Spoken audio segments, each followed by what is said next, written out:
I am one with my glorious I Am Presence and Holy Christ Self, my personalities, body elemental, and new spirit. All parts of my being are in balance, harmony, and alignment, and I pull in my aura so that it is fully contained within my heart diamond and Metatron's cosmic egg. I am now ready for today's message. Greetings, beloveds, and a joyous, delightful, exquisite Christmas to each and every one of you. On this day, which signifies in many levels and dimensions the rebirth of light,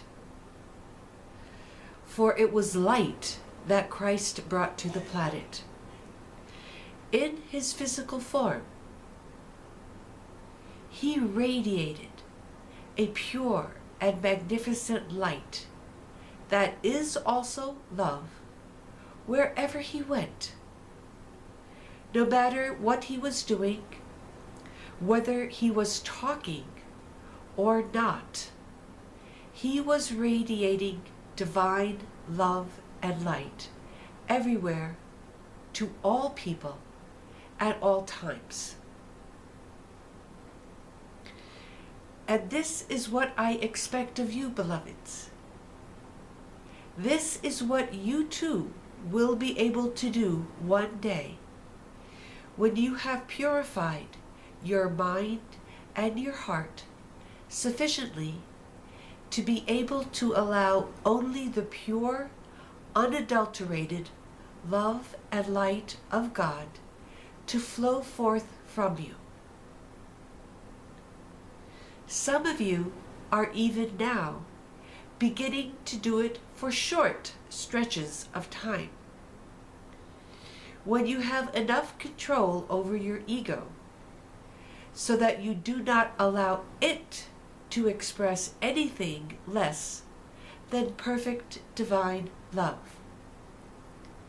When you will have that degree of control at all times, then only pure love and light will be expressed through you at all times.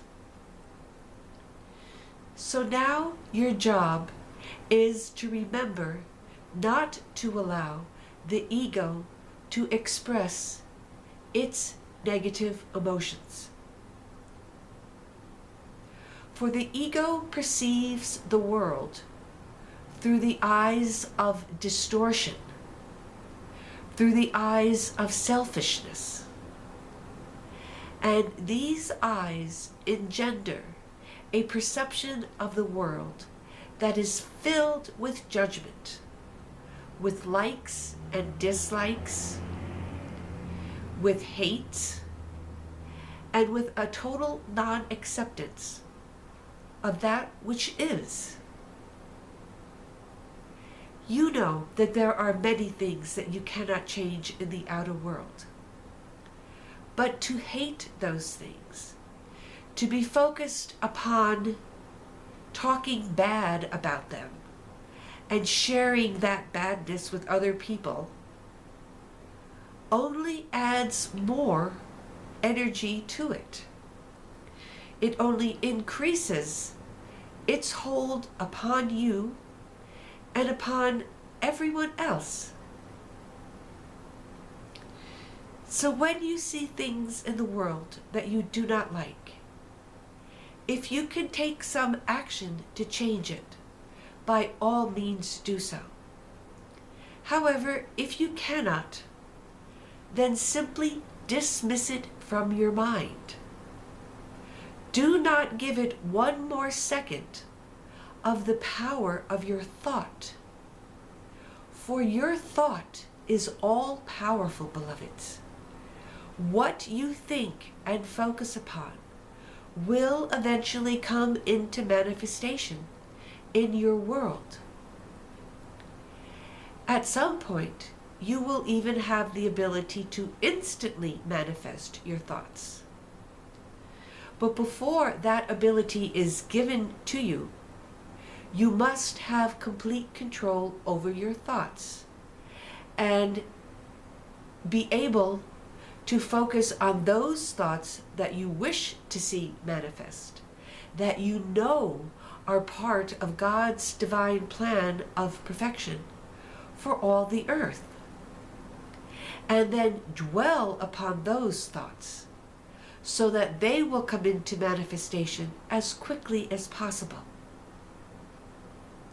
Sometimes it takes a great many of you focused on the same thing in order for it to come into manifestation. Something such as world peace is going to take a great number of you being focused upon it, knowing that it is a genuine possibility and is your absolute future, will bring this about as quickly as possible. So open your divine eyes, beloved. Begin to see the perfection in all that is, just as it is now. For it has its reason for being. It has its function to serve. And if you are capable, as was the Christ, of loving those who harm you, of loving those who do harm to any other part of creation, you will be doing a great service to God, to myself, and to all the earth. For everyone and everything needs love. And you can be the vehicle for that love. When you see a homeless person on the street, if you have no money to give him, well, that is quite all right. But do not deny him your love. You don't even need to go up to him, although that would be a kind thing to do. Just to go up and say, God bless you. May your dreams come true. May you receive all that you need.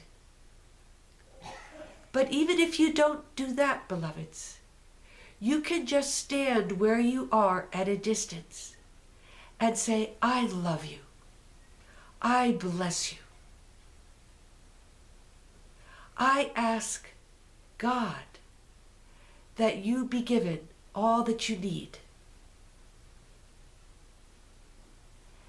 And then give a little smile. That is all it takes, beloveds, to be a source of love in the world. Your thoughts are so powerful, and your thoughts of love and blessing, even when not expressed, will have a positive effect upon the person to whom you send that love. And that will make it easier for you to begin to say it out loud. For at some point, love does need to be expressed out loud. Whether it be through a hug, or just telling the person you are loved. Reminding them that they are loved by God, even if you cannot feel truly that love within your heart in order to express it to them. You can remind them that God loves them, always. So be a force of love and light. And not only at Christmas time, beloveds, but each and every day of the year. People need your love. They need your light. And you need to express it in order to open up your channel so that you can receive infinite love and light. For indeed, the more you give, the more will come through you. So I will remind you once again, in your daily meditations, to start by filling yourself up with love and light. And that will open the channel so that when you go out into the world and you are beginning or able to express your love and your light, the channel will be open and it will continually flow through you just as soon as you give it out. You cannot be depleted of the love and the light that you give through another, knowing that it is God's love and light that is going through you. Take a little bit for yourself along the way, remembering that you too are loved by God. And then allow it to flow through you in limitless quantities, so that all can feel your love, God's love, divine, perfect, unconditional love. It is the greatest force in this and in all universes, beloveds. Once again, have a glorious and blessed and wonderful Christmas. I am Metatron.